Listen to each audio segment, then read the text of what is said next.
तो एक बहुत ही दिलचस्प पहेली सामने आई है। सुजलॉन एनर्जी ने हाल ही में अपने तिमाही नतीजे घोषित किए और वो भी शानदार। लेकिन हुआ क्या? स्टॉक की कीमत गिर गई। अब सवाल ये है कि आखिर ऐसा हुआ क्यों? देखिए, एक तरफ तो ये खबर है कि प्रॉफिट 45% बढ़ा, रेवेन्यू 42% बढ़ा, मतलब सब कुछ बढ़िया।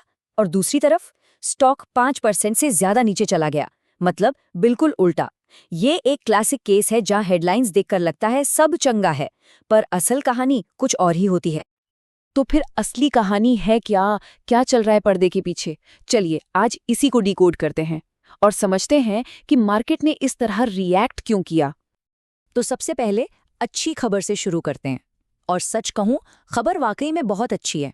सुजलॉन के जो फाइनेंशियल रिजल्ट्स हैं ना, वो पहली नज़र में तो बहुत ही ज़बरदस्त दिखते हैं।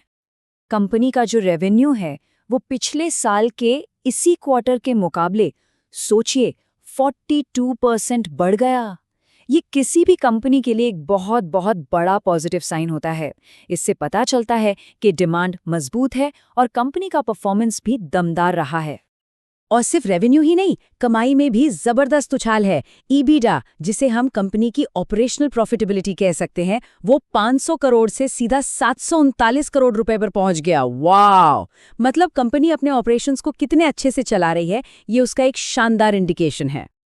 बात सिर्फ पैसों की नहीं है, कंपनी ने ऑपरेशनल फ्रंट पर भी रिकॉर्ड तोड़ दिए हैं। भारत में 617 मेगावाट की डिलीवरी, ये उनकी अब तक की सबसे ज्यादा क्वार्टरली डिलीवरी है। सीधा सा मतलब ये है कि वो पहले से कहीं ज्यादा टर्बाइन बना भी रहे हैं और बेच भी रहे हैं। और भविष्य की बात करें तो वो भी काफी सॉलिड लग रहा है। सुजलॉन के पास 6.4 गीगावाट की एक जबरदस्त ऑर्डर बुक है। अब इसका मतलब क्या है? इसका मतलब है कि आने वाले समय के लिए उनके पास काम की कोई कमी नहीं है। रेवेन्यू आता रहेगा। ये बात इन्वेस्टर्स को बहुत कॉन्फिडेंस देती है। जैसा कि ग्रुप के सीएफओ राहुल जैन ने खुद कहा, ये क्वार्टर हर तरह से एक मील का पत्थर था। तो फिर वही सवाल वापस आता है, इतनी सारी अच्छी खबरों के बाद भी इन्वेस्टर्स को किस बात की चिंता सता रही थी?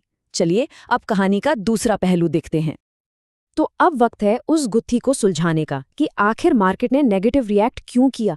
देखिए, जो अनुभवी निवेशक होते हैं ना, वो सिर्फ हेडलाइन नंबर्स के आगे भी देखते हैं।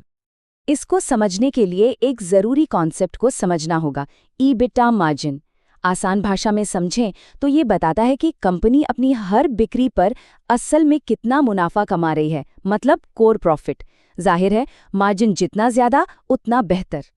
और यहीं पर कहानी में पहला ट्विस्ट आता है। भले ही टोटल प्रॉफिट बड़ा हो, लेकिन विंड टर्बाइन जनरेटर सेगमेंट का जो ईबिटा मार्जिन था, वो असल में कम हो गया। फिनेंशियल ईयर की पहली छमाही में ये 15.6% था, जो इस क्वार्टर में घटकर 13.7% रह गया। मतलब वो हर बिक्री पर पहले से थोड़ा कम कमा रहे थे। तो सवाल उठता है, ऐसा हुआ क्यों? इसका जवाब खुद मैनेजमेंट ने अपनी अर्निंग्स कॉल में दिया।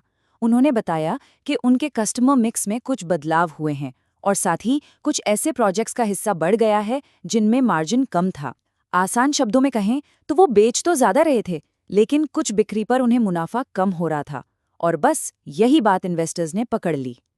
इन्वेस्टर्स के लिए चिंता की एक और वजह थी, और वो थी ट्रेड रिसीवेबल्स की एक बड़ी रकम, करीब करीब 5,745 करोड़ रुपए।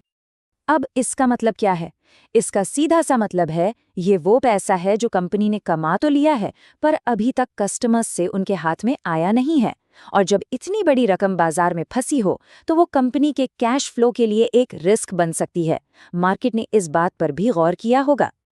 लेकिन रुकिए, कहानी सिर्फ एक क्वार्टर के नतीजों पर ही खत्म नहीं होती। इन शॉर्ट टर्म चिंताओं से आगे बढ़कर देखें तो सुजलॉन अपने भविष्य के लिए एक बहुत बड़ी स्ट्रैटेजी तैयार कर रहा है। कंपनी के वाइस चेयरमैन गिरीश तांती ने एक नई स्ट्रैटेजी की घोषणा की है, जिसका नाम है सुजलॉन 2.0।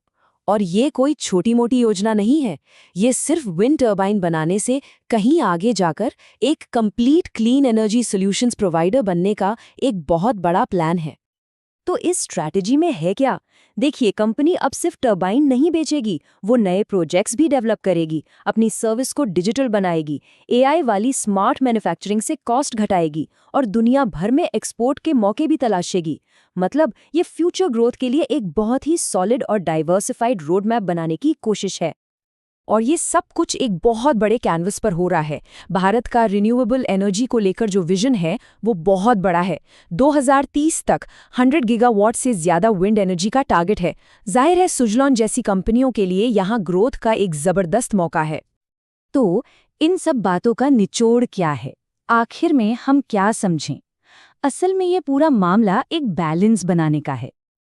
तो देखिए, एक तरफ है ग्रीन फ्लैग्स यानी कि पॉजिटिव्स, जैसे कि 6.4 गीगावाट की तगड़ी ऑर्डर बुक, बैलेंस शीट पर कैश का होना और एक तेजी से बढ़ता हुआ सेक्टर। लेकिन दूसरी तरफ रेड फ्लैग्स यानी चिंताएं भी हैं। मार्जिन पर दबाव, लगभग 750 करोड़ के रिसीवेबल्स और रिकॉर्ड डिलीवरी को टाइम पर पूरा करने का एग्जीक्यूशन रिस्क। मार्केट ने इन्हीं चिंताओं को तवज्जो दी। और यही हमें हमारे आखिरी और सबसे बड़े सवाल पर ले आता है। क्या सुजलॉन का जो लॉन्ग टर्म विजन है और उसकी जो मजबूत ऑर्डर बुक है वो इन शॉर्ट टर्म मार्जिन की चुनौतियों से पार पा लेगी?